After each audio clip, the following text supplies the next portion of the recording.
போறேனோ. எப்போடா இங்க கஸ்டமர் வந்துட்டு இருக்காங்க. இந்த முயல் எவ்வளோ? இந்த முயல் 500 ரூபாய். என்ன இவ்வளவு விலை சொல்றீங்க? இது கடைசி முயல்ல ஆனறா. நான் ரொம்ப தூரத்துல இருந்து இத நான் வாங்க வந்திருக்கேன். சரி நீங்க 400 ரூபாவே தாங்க. இந்தாங்க. ஐயா ஜாலி, இவன்கிட்ட நான் தப்பிச்சு போக போறேன். ஜாலியோ ஜாலி.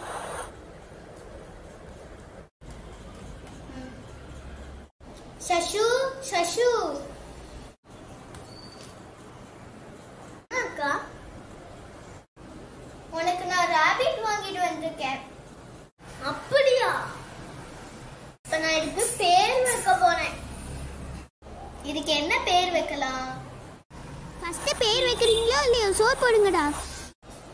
நான் இதுக்கு கேரட் தர போறேன். டக்குனு தாடா, எனக்கு ரொம்ப பசிக்குது. யம்மி. சுவையோ சுவை. இந்த வீடியோ உங்களுக்கு பிடிச்சிருந்ததுன்னா லைக் பண்ணுங்க, ஷேர் பண்ணுங்க.